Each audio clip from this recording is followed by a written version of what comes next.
Halo teman-teman mahasiswa UT Prodi PGSD yang berbahagia.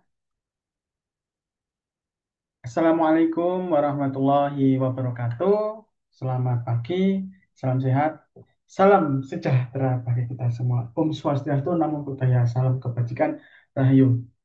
Teman-teman yang berbahagia, berjumpa lagi dengan saya, ASP. Apakah itu ASP? Ahmad Sudi Pratikno. Teman-teman, ya, kita berjumpa lagi pada mata kuliah Bahasa dan Sastra Indonesia di SD dengan kode SPGK 4409. Nah, di sesi satu ini ya, teman-teman, kita akan diskusi sejenak berkaitan dengan hakikat bahasa. Ada tiga hal yang kita bahas. Yang pertama konsep bahasa, yang kedua adalah fungsi bahasa, dan yang ketiga adalah masyarakat bahasa. Apa itu yang dimaksud dengan konsep bahasa?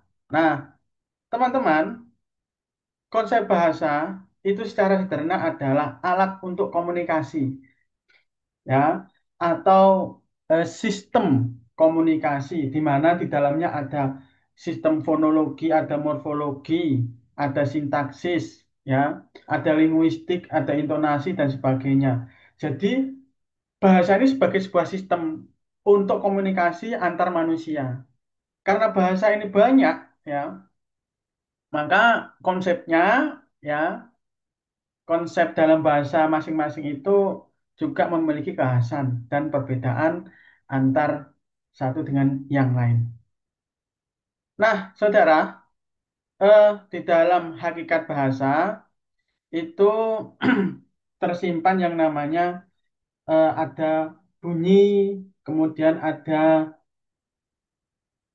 morfologinya, kemudian ada tata bahasanya, kemudian ada intonasi. Intonasi itu tinggi rendahnya nada, artikulasi, kejelasan suara itu juga penting.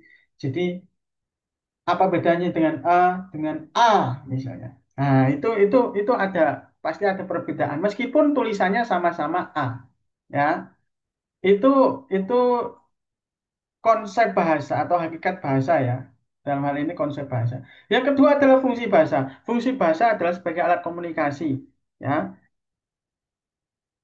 Nah, bahasa itu ada dua, ada bahasa lisan dan bahasa tulis. Nah, secara konsep, kalau bahasa lisan kita mengenal yang namanya, ya, itu tadi artikulasi, intonasi, kemudian morfologi, fonologi dan sebagainya. Tapi kalau bahasa tulis kita mengenal yang namanya ejaan yang disempurnakan atau kalau sekarang sudah diganti ya, ejaan yang disempurnakan sekarang sudah dari versi 5 atau kita mengacu pada KBBI. Nah, teman-teman, jangan lupa kalau Anda sebagai calon guru khususnya PGSD, ya, itu Anda bisa menggunakan fungsi bahasa ini sebagai bahasa komunikasi kepada peserta didik.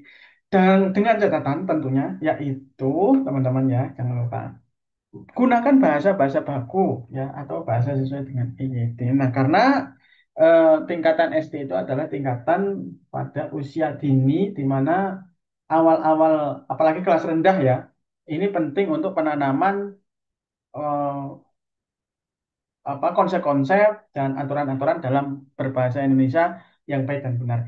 Yang ketiga adalah masyarakat yang berbahasa. Apa yang dimaksud dengan masyarakat yang berbahasa? Yang dimaksud dengan masyarakat berbahasa ini adalah sekelompok manusia atau sekelompok masyarakat, maaf, sekelompok individu maksudnya, yang tinggal dalam lingkungan. Nah, itu memiliki kesamaan dalam bahasa. Nah, kesamaan dalam bahasa ini akan menimbulkan norma dan nilai sosial yang sama yang mengikat masyarakat tersebut, masyarakat di suatu tempat tersebut. Ya, makanya seperti Indonesia, bahasa Indonesia itu kan sangat banyak. Ya, memang bahasa persatuan atau bahasa nasional hanya satu, bahasa Indonesia. Tapi kalau bahasa daerah itu jumlahnya sangat-sangat banyak. Nah, inilah yang menjadi ciri khas bahwa masyarakat bahasa Indonesia itu sangat-sangat beragam.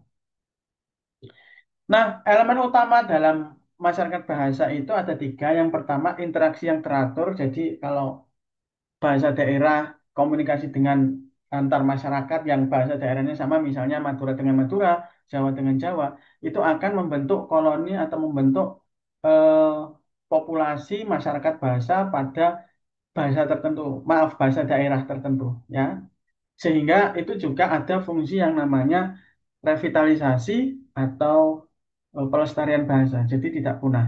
Yang kedua adalah verbal repertoire, ya, atau dialek atau gaya bahasa. Maaf, gaya bicara maksudnya. Kalau istilah kita itu adalah logat. Nah, orang Sunda bicara bahasa Madura itu pasti akan ketahuan.